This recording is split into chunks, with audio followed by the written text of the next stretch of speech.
डीवायएफआयच्या महाराष्ट्रव्यापी मोर्चासाठी सर्व जिल्ह्यातून आलेल्या माझ्या सर्व लढाऊ आणि झुंजार बंधू आणि भगिनींनो,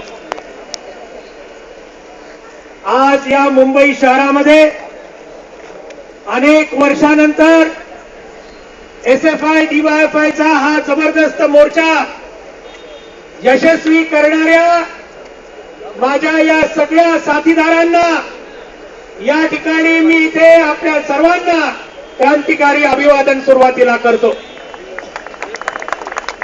आताच आपल्याला सांगितल्याप्रमाणे संबंध पोलीस दलाने जणू काही चंग बांधलेला होता की या तरुण मुला मुलींना मुंबईच्या शहरांवर त्या ठिकाणी मोर्चा काढायला द्यायचा नाही।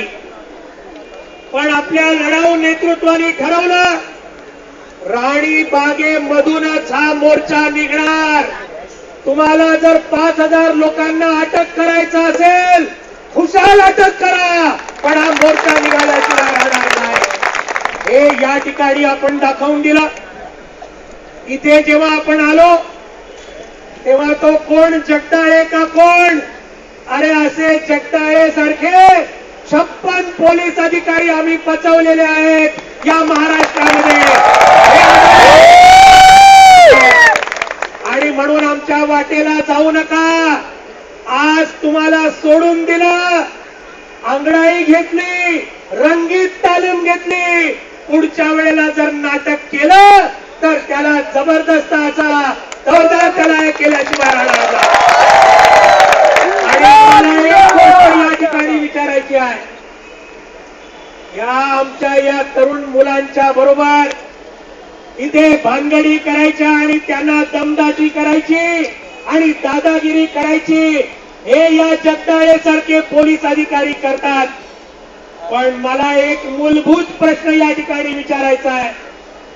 3 महिन्यापूर्वी ज्या नरेंद्र दाभोळकरांची हत्या दिवसा ढवळ्या पुण्याच्या एका पोलीस स्टेशनच्या 15 फुटावर झाली, या 3 महिन्यामध्ये महाराष्ट्र सरकार आणि हे जगदाळे सारखे पोलीस अजून त्यांच्या मारेकऱ्यांना अटक सुद्धा करू शकलेले नाही।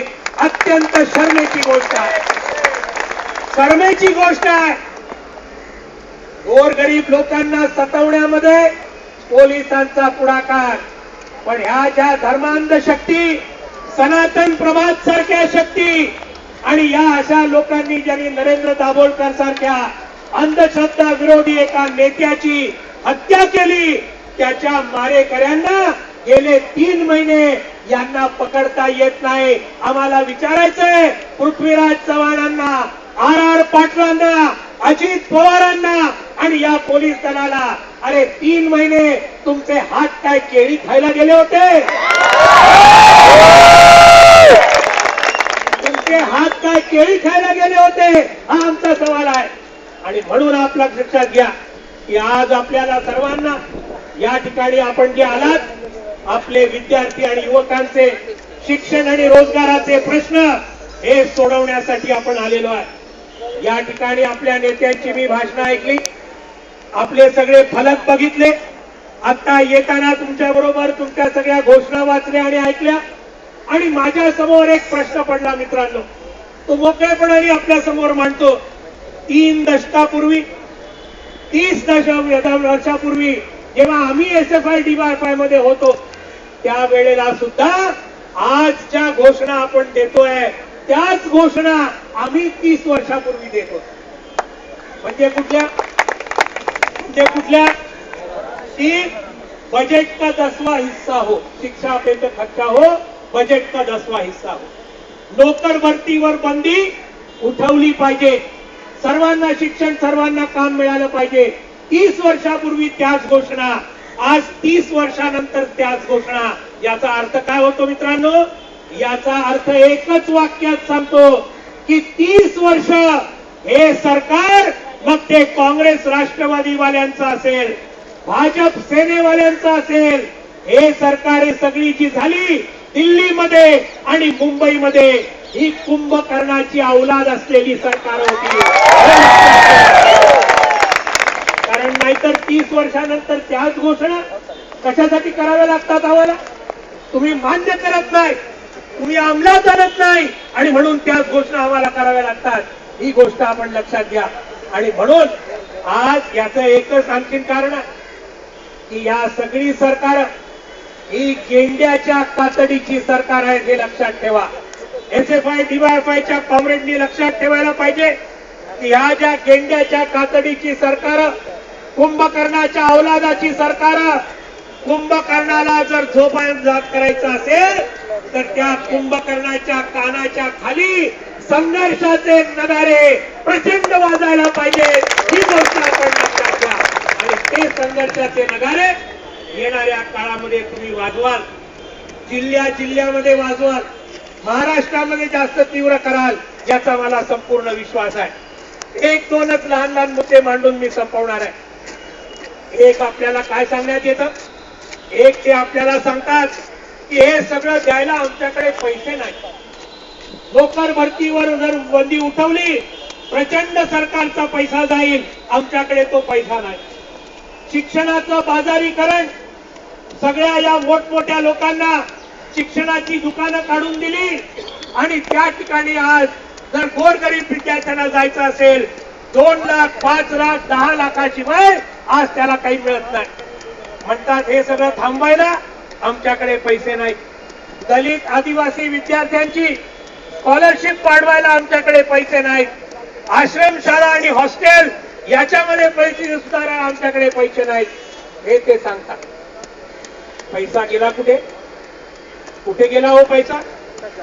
एक सरकार कोळशाच्या घोटाळ्यामध्ये 1,86,000 कोटी रुपये हे त्या ठिकाणी संबंध सरकारचं बुडवतं आणि त्याच्यामध्ये मंत्री कोण असतो? हा भ्रष्टाचार होताना दुसरा तिसरा कोणी नाही, देशाचे पंतप्रधान मनमोहन सिंग हा कोळसा मंत्री असताना एवढा प्रचंड भ्रष्टाचार होतो. राजा नावाचा मंत्री तामिळनाडू मधला मोबाईलचा भ्रष्टाचार करतो. 1,76,000 कोटी रुपये प्रचंड मोठा पैसा हा या भ्रष्टाचारामध्ये खलास होतो. पण तो गोरगरीब विद्यार्थी युवकांना तो मिळत नाही. महाराष्ट्रामध्ये सिंचनाचा भ्रष्टाचार, अजित पवार, सुनील तटकरे आणि हे संबंध काँग्रेस राष्ट्रवादीचे बोके लोक हे करतात आणि त्याच्यामध्ये भाजप सेनेचा सुद्धा त्यांना पाठिंबा असतो. आणि म्हणून महाराष्ट्र विधानसभेमध्ये सिंचनाचा घोटाळा कधी मोठ्या प्रमाणावर गाजत नाही, कारण तेरी भी चूप मेरी भी चूप असं सगळं सेना भाजप आणि राष्ट्रवादी काँग्रेस आणि काँग्रेस यांच्यामधलं सगळी जुनी बघत आहे. म्हणजे पैसा जातो भ्रष्टाचारामध्ये, जातो पैसा जातो मोठमोठे टाटा, बिर्ला, अंबानी यांच्या प्रबंधाच्यामध्ये प्रचंड पैसा कमावण्यामध्ये जातो. हे सगळे पैसे देण्यासाठी सरकारकडे आहे. तुम्ही मुंबईला आलेलात, कोणी उद्या जर थांबत असाल त्या पेडर रोडवर जाऊन बघा. मुंबईच्या लोकांना माहिती आहे, तुम्हाला सांगतो, एक अत्यंत भयानक बंगला तुम्हाला दिसेल. भयानक बंगला पेडर रोड मलबार हिलवर. किती बांधला? घर आहे एका माणसाचं 10,000 कोटी रुपयाचं घर आणि त्या ह्याच्यामध्ये 200 खोल्या, 27 मजले आणि किती लोक राहतात? 5 लोक राहतात, नवरा बायको 2 मुलं आणि आई. आणि त्या बंगल्यामध्ये महाराष्ट्रामध्ये दुष्काळ असताना, प्रचंड मोठा भारनियमन असताना त्या बंगल्याचं 1 महिन्याचं विजेचं बिल आहे 70 लाख रुपये. 1 महिन्यामध्ये त्याच्याकडे पाणी जातं 60 लाख लिटर पाणी एका बंगल्याला जातं. इथे महाराष्ट्रामध्ये मराठवाडा आणि बाकी सगळं तहानलेले प्रदेश हे आज त्यांना पाणी मिळत नाही. ही आज अवस्था आहे. या माणसाचं नाव काय आहे? या माणसाचं नाव आहे मुकेश अंबानी. भारतातला सर्वात मोठा श्रीमंत. आणि तो संबंध बंगला कुठे बांधला? ती जमीन कोणाची होती?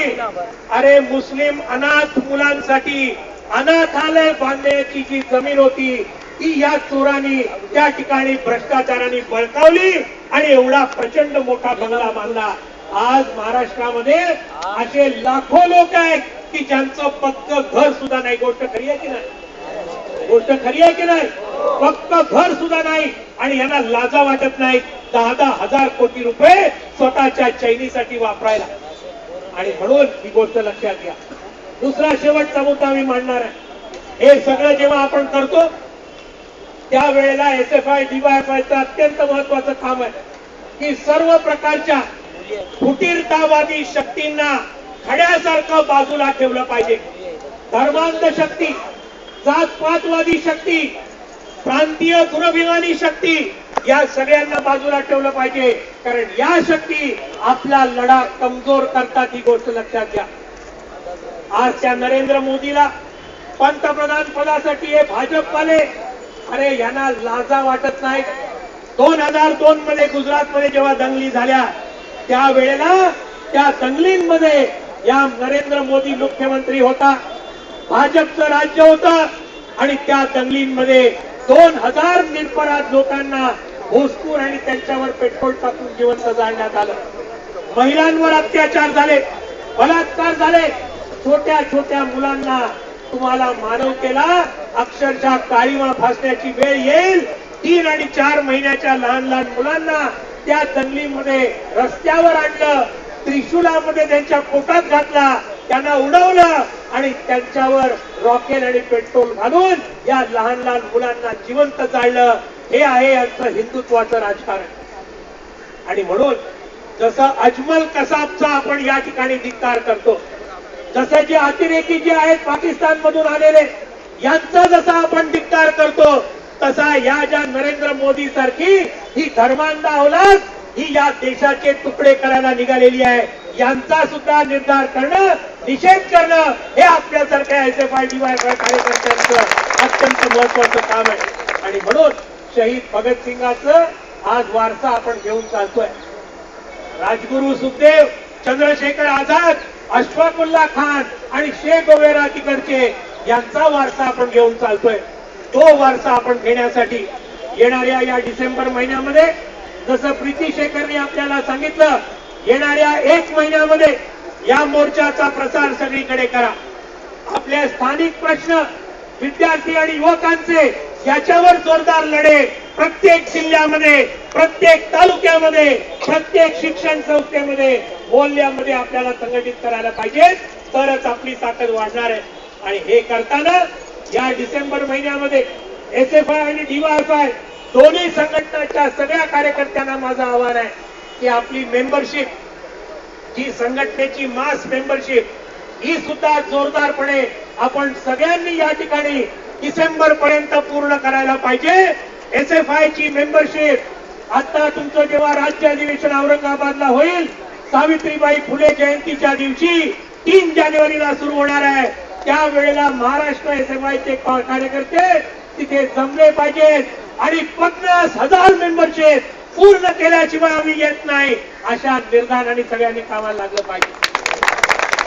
डीवायएफआयच्या कॉम्रेडनी अशाच निर्धाराने आता येणाऱ्या या 1 महिन्यामध्ये गावागावामध्ये, पाड्यापाड्यामध्ये, मोहल्ल्यामध्ये जाऊन तरुणांना भिडलं पाहिजे, मेंबर केलं पाहिजे. आणि डीवायएफआय ची मेंबरशिप या डिसेंबर अखेरपर्यंत 1 लाखाच्या वर ही आमची महाराष्ट्राची जाईल. यासाठी डीवायएफआयच्या कॉम्रेडनी सुद्धा जोरदार कंबर कसली पाहिजे हे मला आपल्याला सांगायचंय. आणि म्हणून हे काम आपण कराल.